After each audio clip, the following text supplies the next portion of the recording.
Cerita diawali dengan sebuah narasi yang menceritakan tentang sosok pria misterius yang biasa menerima jasa membunuh tanpa pungutan biaya, di mana syarat untuk menggunakan jasa itu, si pemohon hanya perlu menyimpan kertas permintaan ingin membunuh dan menyimpannya di bawah box telepon, maka sosok itu otomatis akan datang untuk menanyakan siapa target yang ingin dihabisi.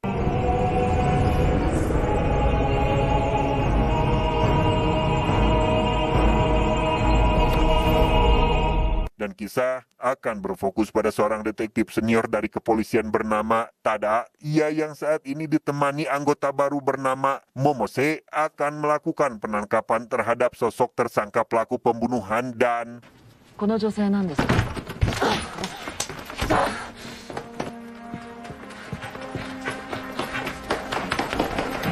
sempat terjadi kejar-kejaran dengan si tersangka. Tada dan bawahannya pun berhasil menangkap pria itu dan langsung membawanya ke kantor polisi.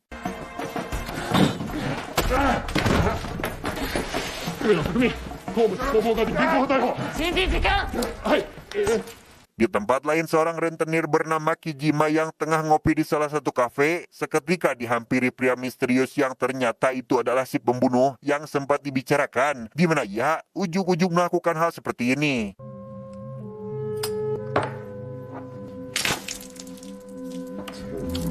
Kijima yang kesal pun tentu langsung berdiri untuk memberi perhitungan, namun saat menatap matanya, ia terkejut saat melihat mata pria itu bersinar dan cukup membuatnya ketakutan. Di tengah kepanikan, si pria yang membawa tawon di dalam toples langsung membuka toples tersebut agar tawon menyerang Kojima sehingga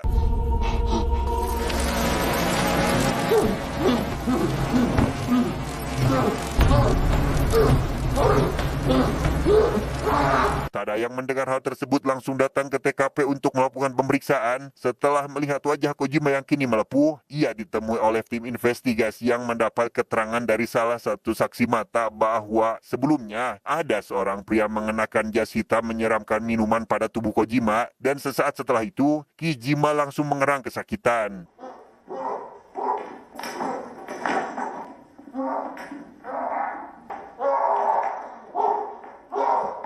Saat memeriksa CCTV, Tada dan tim investigasi sama sekali tidak melihat tawon yang sebelumnya telah menyerang Kijima. Entah apa yang telah terjadi, Tada dan yang lain pun tidak bisa langsung menyimpulkan bahwa si pria misterius adalah tersangka karena tidak adanya bukti fisik atau kekerasan terhadap Kijima ini. ビルの枯れ葉含め全て毒物反応なしです。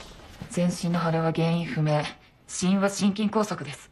Karena air dari kafe itu juga terbukti tidak beracun, Tada yang teringat jika 3 bulan lalu sempat ada kasus pembunuhan yang nyaris mirip. Pada waktu itu, ada seorang wanita yang mengaku telah ditusuk namun tubuhnya tidak memiliki bekas luka, di mana saksi mata yang melihat sosok pria menggunakan jas hitam di sekitaran lokasi menduga bahwa pria itulah yang telah menghabisi si wanita. Namun karena tidak adanya bukti, maka si pria berjas hitam tidak bisa langsung dijadikan tersangka dalam kasus itu.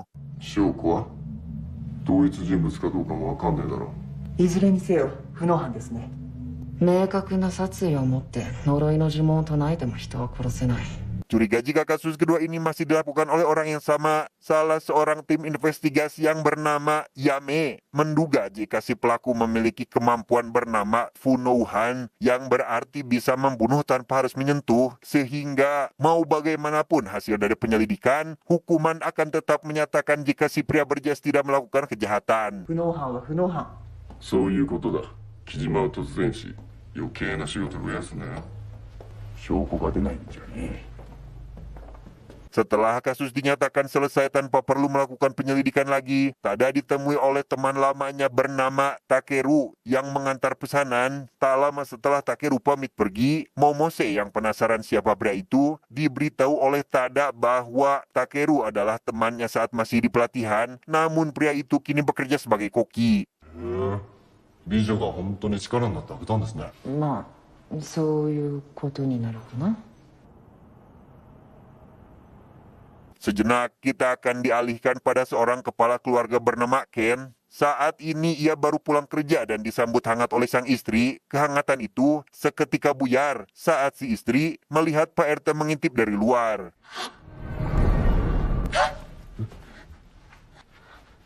町内会の会長さんが覗きなんて。 Keesokan paginya, Ken yang baru akan berangkat kerja pun melihat Pak RT sedang mengacak-ngacak sampah yang ada di depan rumah. Entah apa yang Pak RT cari, Ken diingatkan agar selalu mengawasi istrinya dan jangan meninggalkannya sendiri di siang bolong seperti ini. 奥さんにしっかり。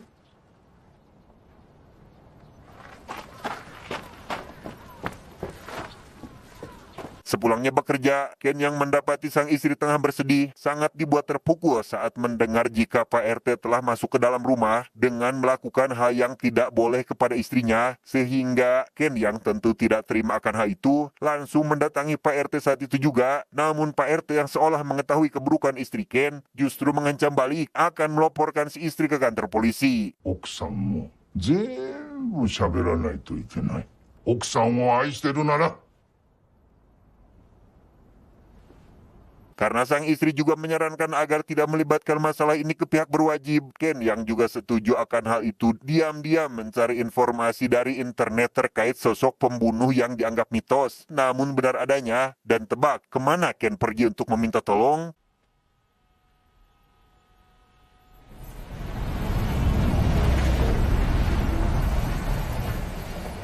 Dan ya, Ken pergi ke tempat box telepon terdekat dan menyimpan kertas permintaan tolong untuk membunuh. Hingga keesokan hari saat Ken sengaja tidak masuk kerja, ia ditemui oleh si pria berjas hitam yang ingin menanyakan siapa target yang ingin dibunuh, termasuk memastikan agar Ken tidak menyesal dengan keputusannya. 本当にそれでいいんですね。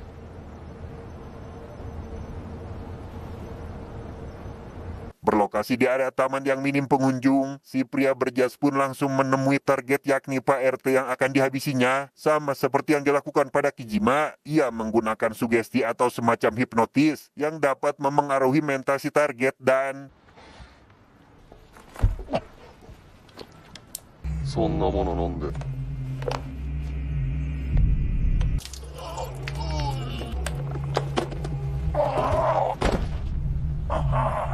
setelah targetnya mati, si pria berjas hitam kembali menemui Ken untuk memberikan sesuatu yang telah dikumpulkan oleh Pak RT. Dan sebelum pergi dari sana, ia juga mengingatkan bahwa kematian Pak RT sangat diinginkan oleh beberapa orang termasuk istri Ken. Entah apa maksudnya, Ken yang terkejut melihat isi yang ada di dalam bingkisan itu langsung bergegas pulang ke rumah dan menemukan hal tidak menyenangkan seperti ini.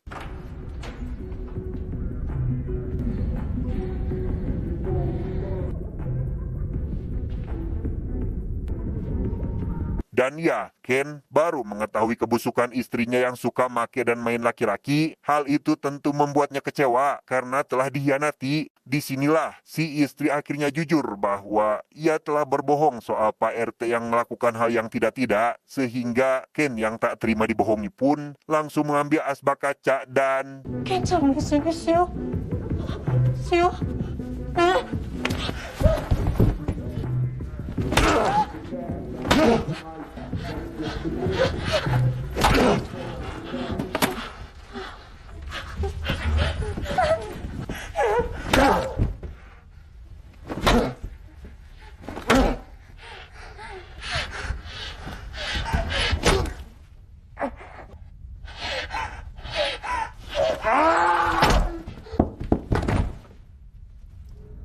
Alamak, Tada dan tim investigasi langsung datang ke rumah Ken untuk memeriksa TKP yang karena menurut saksi mata ada pria berjas hitam di sekitaran lokasi. Ia pun jadi curiga jika sosok tersebut ada kaitannya dengan kasus ini. Hingga tak lama, salah satu anggota yang melihat keberadaannya di tengah kerumunan warga membuat Tada dan tim langsung menemui pria itu berharap mau dimintai keterangan.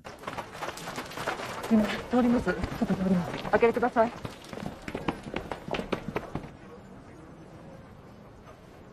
Di ruang interogasi itulah, kita akhirnya akan mengetahui nama asli si pria berjas hitam yang ternyata adalah bernama Usubuki Tadashi. Kita panggil saja Usobuki. Tapi meski namanya sudah diketahui, pihak kepolisian tetap tidak menemukan latar belakang seperti asal mana dan siapa. Sehingga Yame dan Tada yang bertugas melakukan interogasi langsung membuka pembicaraan inti, yakni apakah Usubuki terlibat pada kasus kematian yang akhir-akhir ini terjadi.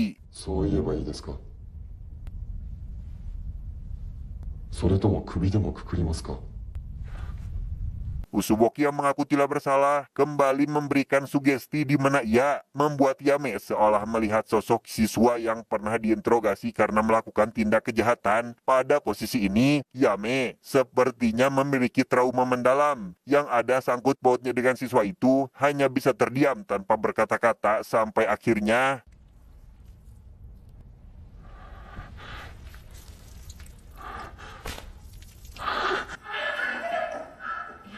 karena tidak ada bukti yang kuat, Usuboki dipersilakan pulang sementara kasus dinyatakan murni kematian biasa. Momose yang penasaran terkait apa yang dialami oleh Yame diberitahu oleh Tada bahwa belum lama ini Yame telah menangkap siswa yang diduga melakukan pelecehan hingga siswa itu bundir tak lama setelah ia dipenjara. 勝村さんの息子だったの。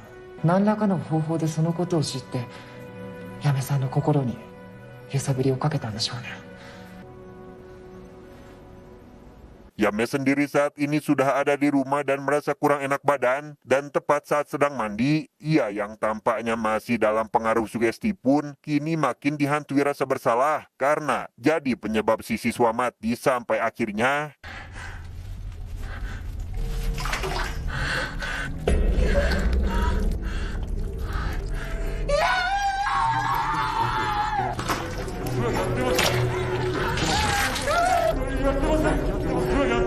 keesokan paginya, Tada dan tim investigasi yang memeriksa jasad Yame menemukan bekas sayatan pada bagian tangan yang kemarin sempat bengkak, di mana salah satu dari mereka yang bernama Katsumura berpendapat bahwa sebelum Yame mati, pikirannya mungkin telah terganggu oleh ingatan kelam, dan meski dilakukan otopsi, hal itu akan percuma saja karena tidak akan menemukan bukti yang bersangkutan dengan pembunuhan. すればわかりますが、おそらく溺れたものだと思われます。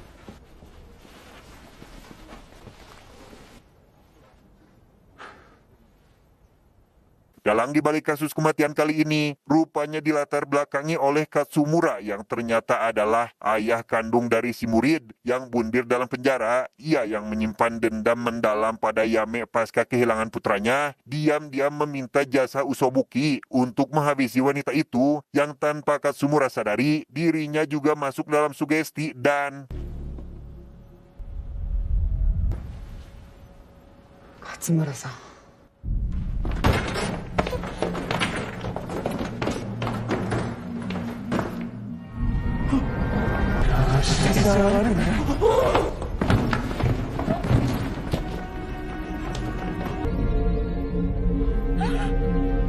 Sejenak kita dialihkan dulu pada seorang wanita malam bernama Kimura. Ia yang merupakan klien Usuboki selanjutnya, kali ini menemui sosok itu secara langsung untuk memberitahukan nama target yang ingin dihabisi, yaitu bernama Risa, kakak kandungnya sendiri. Saat ditanya atas dasar apa Kimura ingin kakaknya mati, ia bercerita jika semenjak orang tuanya bercerai, hidup senang dirasakan oleh Risa sedangkan dirinya menderita. Namun yang membuat Kimura benci terhadap sang kakak adalah surat darinya tidak pernah dibalas, dan saat terakhir kali bertemu, seolah keberadaannya tidak pernah dianggap ada.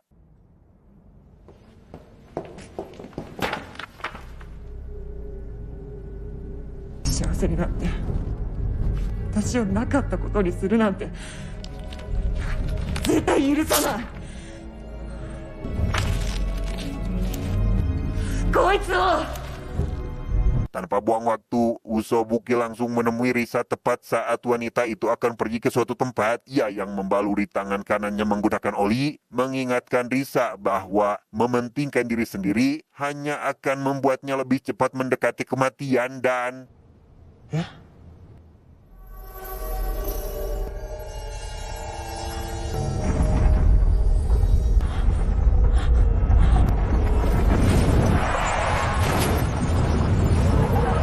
Karena ketakutan, Risa pun langsung masuk ke dalam mobil dan pergi dari parkiran. Dalam perjalanan, ia yang sudah terkena sugesti dari Usobuki mendapati tangan kanan bersimbah oli, disusuri mobil yang mengalami blong sehingga...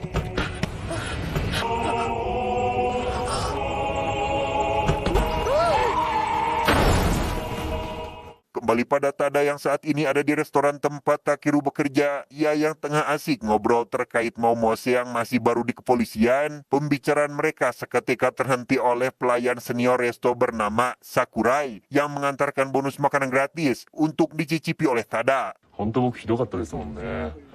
それをタケルの昔悪かった自慢。あの時多田さん僕のこと叱って泣いてくれて。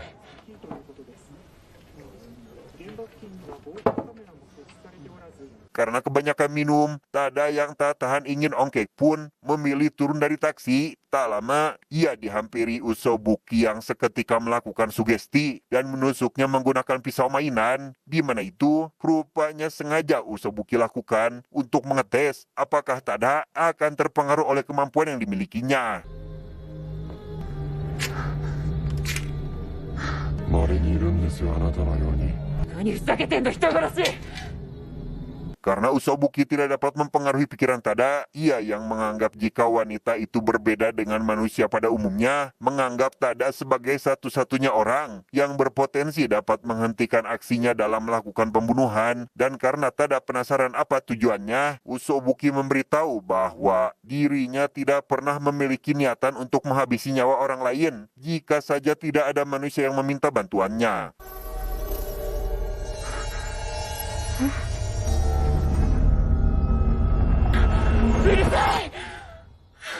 Jika Tada ingin menghentikannya, Usobuki memberikan kartu berisi alamat tempat tinggalnya, sehingga di keesokan hari, Tada yang pergi ke rumah sakit untuk menemui Risa yang ternyata selamat dari kecelakaan, ingin mengetahui apakah Usobuki sempat datang menemui Risa. そうです、この男です。どういったお話をされました？ Tepat setelah Tada dan rekannya keluar dari ruangan, Risa ditemui oleh suster rumah sakit yang mengantarkan makanan. Baru saja akan tertegek, ia dikejutkan oleh kemunculan Usobuki yang tiba-tiba ada di sana, memberitahu jika makanan itu telah dicampuri cairan beracun.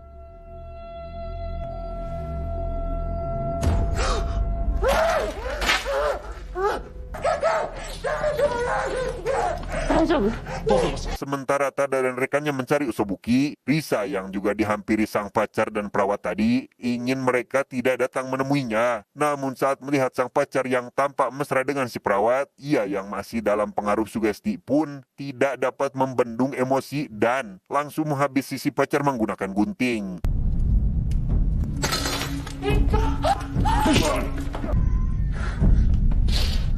Mendengar Risa saat ini gila, Kimura selaku adik Risa yang puas dengan hal itu, diberitahu oleh Usobuki jika dirinya telah menemukan sesuatu dari dalam mobil Risa dan sudah diantarkan ke depan rumah Kimura, di mana itu rupanya adalah undangan untuk Kimura datang ke pernikahan Risa dengan si dokter, termasuk surat berisi permintaan maaf karena belum sempat bertemu.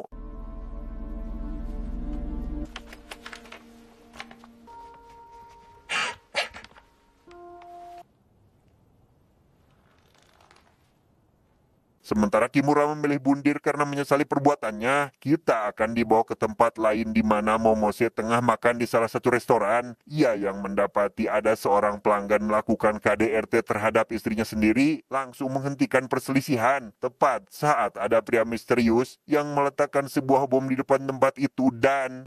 どうしてあんなことをするんですか。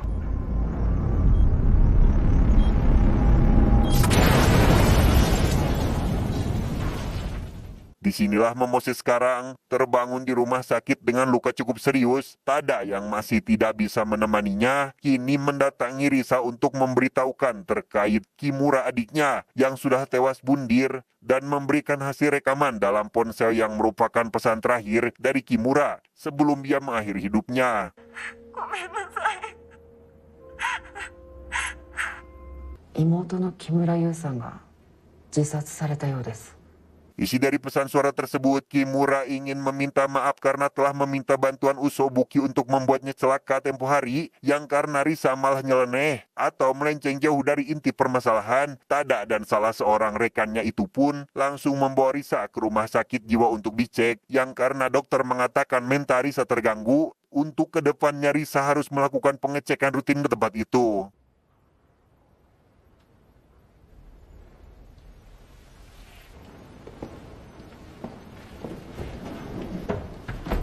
Setelah membiarkan Risa istirahat, Tada curhat pada rekannya terkait ia yang ingin menghabisi Usobuki bukan tanpa alasan. Mengingat nyawa yang seolah dijadikan mainan, ia tidak ingin kasus ini terus berlanjut dan menimbulkan lebih banyak korban. Dan karena Tada tidak dapat terpengaruh oleh sugesti, ia yakin betul bahwa hanya dialah orang yang dapat mengakhiri semua ini. そういえば嫁さんがおかしくなった時あの男を止められないとしたら、だから私なら殺せる。 Tanpa Tada sadari, Risa yang mendengar percakapan itu kini terpikir sebuah ide untuk balas dendam atas kematian adiknya. Ia menghancurkan vas bunga dan menyimpan salah satu pecahan tajam ke dalam saku celana yang tepat ketika akan pergi dari rumah sakit. Risa dengan cepat menyerang rekan Tada dari arah belakang dan...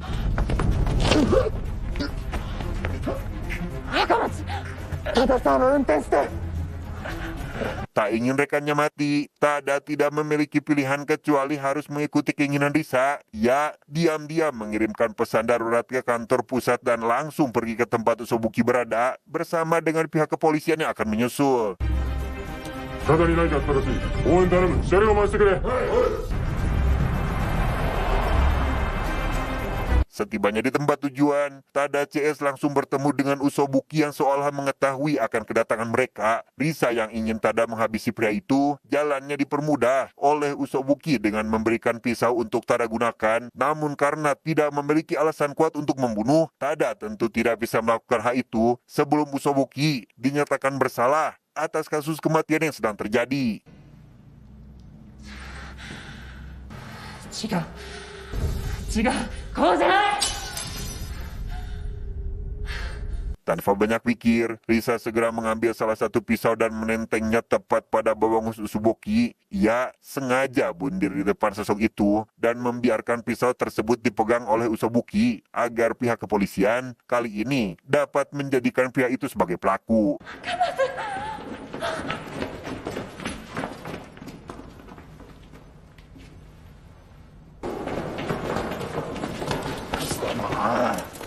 Disinilah Usobuki sekarang berada di ruang interogasi dengan Tada yang tidak tahu harus melakukan apa. Ia yang mengingatkan jika kejadian tadi siang akibat dari kecerobohan Tada. Hal itu makin membuat Tada kehilangan akal untuk menahan Usobuki. Dan itu berarti Usobuki kembali dinyatakan tidak bersalah dan tidak ada sangkut pautnya dalam kasus ini.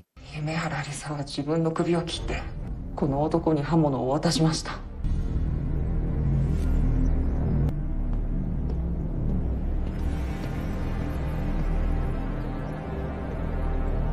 Keesokan harinya, Tada yang menjenguk Momose di rumah sakit ditemui oleh Takeru yang sengaja datang untuk memberikan bekal makanan, yang mana saat dicicipi, ia seketika tak sadarkan diri karena ternyata Takeru telah menambahkan obat tidur pada bekal itu, dan sebelum membawanya pergi dari sana, Takeru mengantarkan sebuah tote bag ke kamar Momose yang entah apa isi di dalamnya.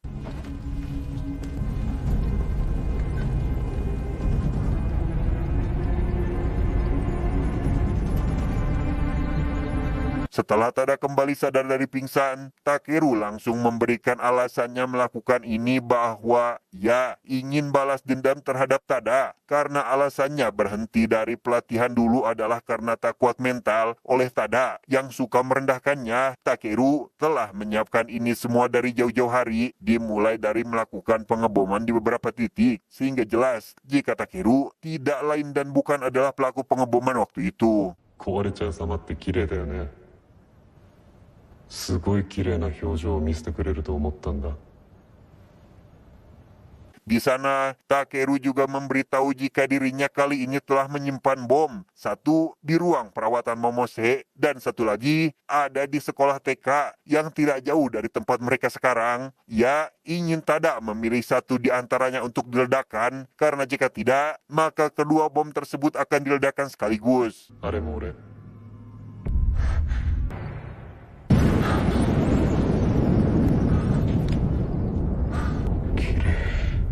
Di tengah keputusasaan, datang sosok yang tidak diduga kedatangannya yaitu Usobuki. Entah apa tujuannya datang. Takeru yang rupanya sempat menggunakan jasa pria itu untuk menghabisi Kejima, jujur terkait alasannya ingin Kejima mati, yaitu karena dirinya memiliki banyak hutang dan tak sanggup untuk melunasinya. ボランティアの殺し屋に頼んで片付けてもらおうかなって思って。木島に金借りたんだけど返すつもりもないから。 Karena dirasa tidak membutuhkan jasanya lagi, Takeru yang kali ini berniat menghabisi Usobuki tidak bisa berbuat apa-apa saat terkena sugesti. Ya, dibuat terkejut saat mengetahui tujuan pria itu datang yang ternyata memang akan membunuhnya atas dasar permintaan dari Sakurai yang tidak menyukai Takeru karena sering terlambat bekerja.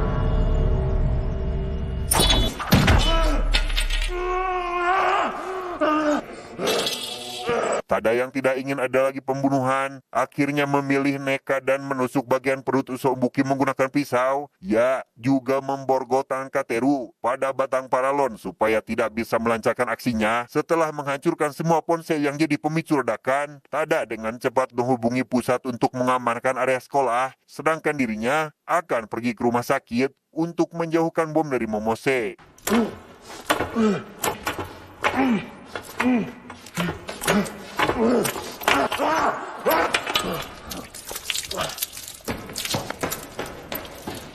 Tanpa disadari, Takeru berhasil lolos dan pergi ke rumah sakit untuk meminjam telepon umum. Ia yang berniat meledakkan bom sebelum Tada memindahkannya, berusaha sekuat tenaga untuk meledakkan bom tersebut, tetapi...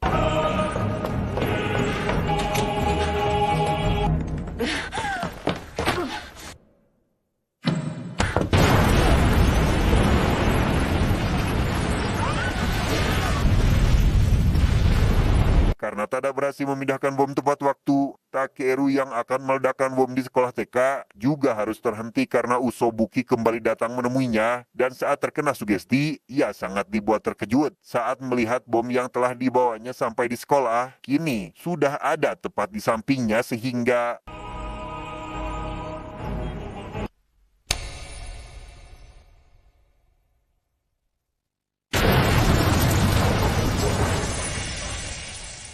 Pada kenyataannya, ledakan yang terjadi barusan tidak lebih dari hanya penglihatan Takeru yang terkena sugesti, dan setelah ketegangan ini berakhir, Tada akhirnya bisa bernapas lega saat mendapati Momose, mulai sadarkan diri, dan tinggal menunggu waktu sampai rekannya benar-benar pulih. Yo. Okaeri.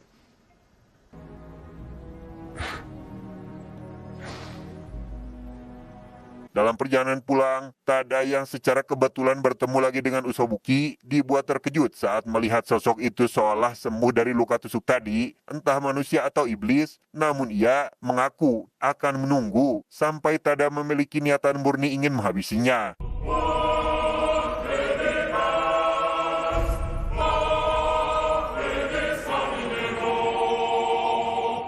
Tamat.